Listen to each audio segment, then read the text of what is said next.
Doctor Who Season 9, Episodes 5 to 8, titled The Curse of Peladon, and this story is really well put together. And I won't lie, it is kind of nice that I'm watching a classic Doctor Who story, where we are in the TARDIS traveling through time and space and arriving on a place that isn't meant to be Earth. You know what I mean? Like, you had 2 whole seasons outside one episode, one story. You had 2 long seasons of this Doctor on Earth, and it kind of became repetitive, and to the point you are like, I'm itching myself, like I'm itching to go back to what Doctor Who is known for. Because it gets repetitive, it's always just a different paint job, some evasion, and it's an evasion with a paint job of whoever it is, and a paint job of whatever they want, and the Doctor will do the same and talk to them and all that. It got easily repetitive. Definitely with Season 8 using the Master all the time, right?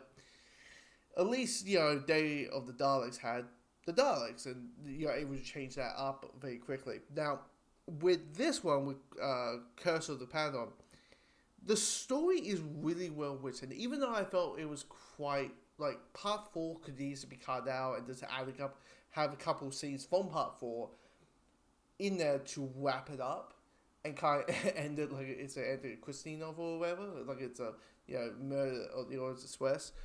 But in Part 4, I felt like just dragged and felt like it was unnecessary. It was just there so we can have like Part 4 be a big finale kind of thing. And I just felt like you could easily cut it out, and it didn't do much for the story for me personally. Now, what the story is actually about is there's this kingdom in Peladon, and this prince is having this big galactic meeting with a couple of species, one being the Ice Warriors. So technically this is the time where the third Doctor meets the Ice Warriors.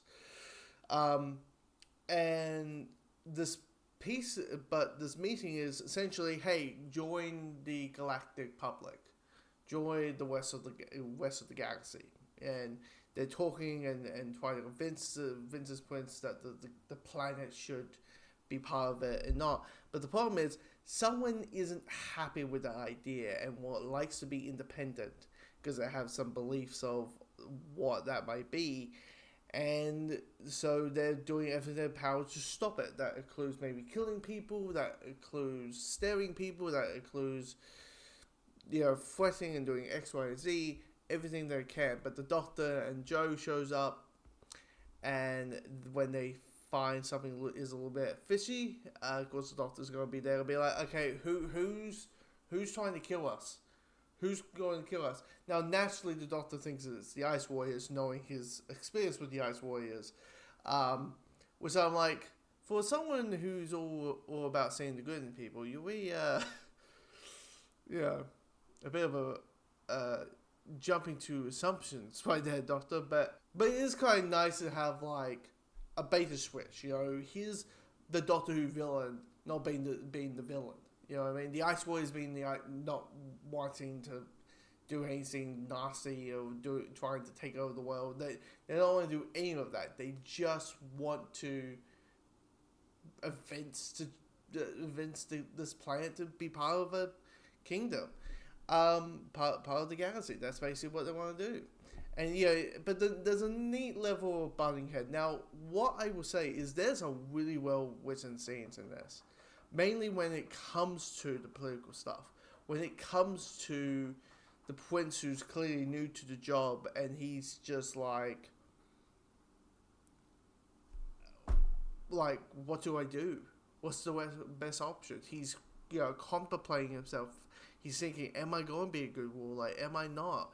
Technically I'm the king, but I still feel like a prince. Like I don't feel suitable for the job. And then you have this nice little romantic story going on with Joe and the king, because she's faking to be a princess. Because if she's not someone political, if the Doctor and Joe are not something political, they're going to get executed. But So she lies about being like Earth's princess and all that. But anyway, but you had this nice chemistry and this nice story going on between these two characters that I bought really well. To the point I had to Google while watching it and be like, is this Joe Grant's final story? Like, this is like the second episode of a season. Like, what's going on here? And no, it's not that. That is not what happened. It's like, oh, okay, it's the Green Death that happens. But I was really convinced that, like, this is the best Joe Grant story so far. Like, nonetheless, it is the best one so far. Mainly because she's a character. She's just not Miss Answering Machine. She's not just asking the doctor, what is this? What is that? Or not just being a plot device to have shit happening. Because she doesn't fucking listen. And now she is. She is like such... I was like, where has this character been all this time? I don't know, maybe it's a sense of development or someone told, hey, let's make Joe Grass something of a character. I'm like, if this is the Joe Grass people remember, I can understand why people are like, okay, let's bring her back. Let's do some Big Finish stuff. Let's bring her back in Doctor Who spin-off. I get, you get me? You get me? You get me here? It's just, but I mentioned that I felt that part 4 could easily be cut out with a couple of scenes. Mainly it is, I would have the Doctor have his big fight at the end of part 3. Have the reveal that one of the, well, technically there's the spoiler, it's Star. They're doing the Star thing. It's the brother of the King's right hand man is not a fan of what's going on. He's trying to, stare people away or kill people to have the events not happening. But one of these species that's been around, that's been tagged along with the Ice Warriors and this like bug creature and all that is part of it.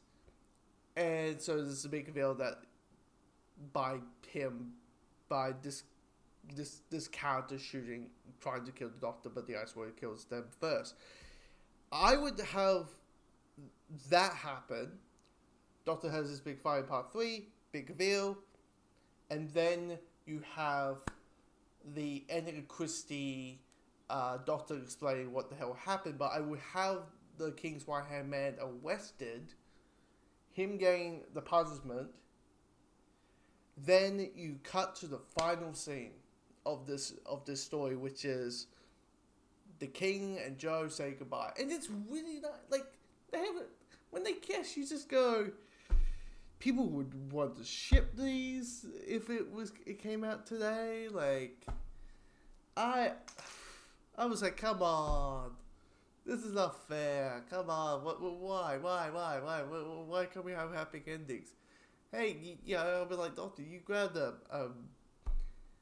what was Jamie? Jamie was a person from like the 30th century. He was wearing a kilt for the you grabbed him from time. Why can't the king show up? Unless the Doctor's like, yeah, no kings on my TARDIS. I'm the king in the TARDIS.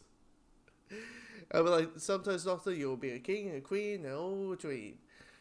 But by the way, isn't it quite? I'll end off with this. Is it quite weird that still, like, I'm still wrapping my brain around this, is seeing the Doctor doing karate chops, like literally the Doctor being a full-on action hero, throwing punches left, right, and center. Like, I get it. Like, we've seen the Doctor, like, Legends of the Sea Devils, Christmas Invasion, the odd action sequence here and there, but like a full-on, like, occasionally him just going, hiya, hiya, left, right, center. I'm like, I couldn't help but think, like, imagine if in the 60th, or imagine if, like, in, like, season 14, and, Juicy Gap was, like, doing karate chops left, right, center. Would people be open to that? Or would people be like, the doctor's a pacifist and he's, no against to violence. That's not the doctor. That's not who he is. Would people be up to that? That's the question. That's the question I would have.